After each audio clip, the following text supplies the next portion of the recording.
नमस्कार दोस्तों, मैं प्रीति शर्मा द फैक्ट टाइम में आपका स्वागत है। आज हम यूथ हमारे साथ खड़ा है, लोगों के बीच में पहुंचे हैं, जानते हैं इन लोगों के क्या विचार हैं बाबा राम रहीम जी को लेकर, डेरा सच्चा सौदा को लेकर। सीधी बात करते हैं, क्या नाम है आपका? कपिल इंसान। समय से आप डेरा सच्चा सौदा से? लगभग 17 साल से। 17 साल से जुड़े हो। क्वालिफिकेशन क्या है? Post graduation. वेल एजुकेटेड हो। जो लोग कहते हैं कि डेरा सच्चा सौदा में अनपढ़ आते हैं, क्या जवाब दोगे उनको? डेरा सच्चा सौदा में अनपढ़ नहीं आते, डेरा सच्चा सौदा में ऐसे एजुकेटेड लोग आते हैं जो पता नहीं आज विदेशों में किसी स्तर पे हैं, जो नई नई रिसर्च करके, और हमारे मल्टी स्पेशलिटी हॉस्पिटल में इतने पढ़े लिखे डॉक्टर हैं जो कि मतलब जिन्होंने इतने बड़े बड़े पैकेज ठुकरा के डेरे में सेवा भावना से काम करना, मतलब अपने लिए जो है एक सेवा भावना उनके मन में थी, और वो सारी जो चीज़ें हैं ऐसे ही नहीं आ जाती आदमी के अंदर।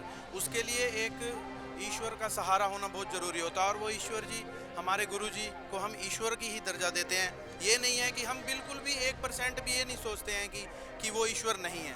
101% वो जो है ईश्वर ही है, और धरती पर इस टाइम पे भगवान का रूप है। मीडिया ने जो कुछ दिखाया उसके बारे में क्या?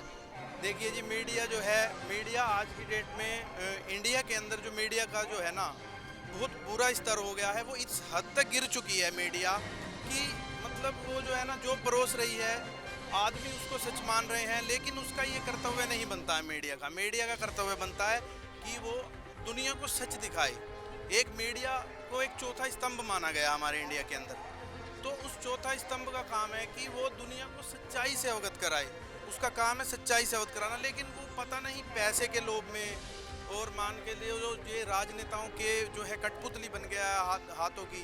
आप देखिए, कभी भी आप देखना, जो पार्टी सत्ता के अंदर होती है उसका विरोध कभी मीडिया नहीं करती है। तो आप इसी चीज़ से देख लीजिए, पूज्य गुरुजी ने इतने बढ़िया काम किए, अब ड्रग्स माफिया को ये उनकी नींद उड़ा दी ड्रग्स माफिया की, तो ड्रग्स माफियाओं ने उनको पैसा देकर और जो भी है उन्होंने गुरुजी का गलत प्रचार करवाया। बहन बेटियां आपकी आती थी यहाँ?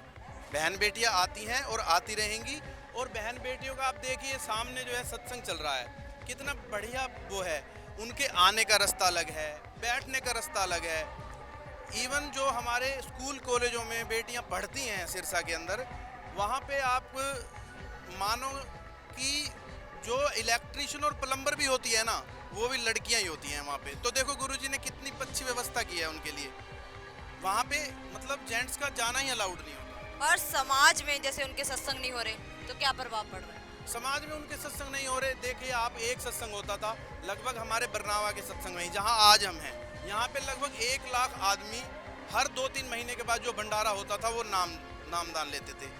और उसमें सिरसा के अंदर जो है 4 सत्संग 1 महीने में होते हैं, और किसी भी सत्संग में 50,000 से नीचे नाम लेने वालों की तादाद नहीं होती है। तो जो आदमी इतनी बुराइयां छोड़ रहे थे, आज 1-1.5 साल होने जा रहा है, तो कितने लोग अब तक और सुधर गए होते। ये बहुत बुरा प्रभाव पड़ रहा है इस जो समाज के ऊपर है, गुरुजी के हमारे बीच में ना होने से। हमारा गुरुजी के ऊपर पूर्ण विश्वास है, और मैं अपनी टिल लाइफ तक, जब तक मैं मर नहीं जाता, यहाँ डेरा सच्चा सौदा आता रहूँगा। और मैं ये चाहूँगा कि मेरा अगला जन्म भी हो तो पूज्य गुरुजी ही मेरे गुरुजी हों, और डेरा सच्चा सौदा का ही मुरीद रहूँ।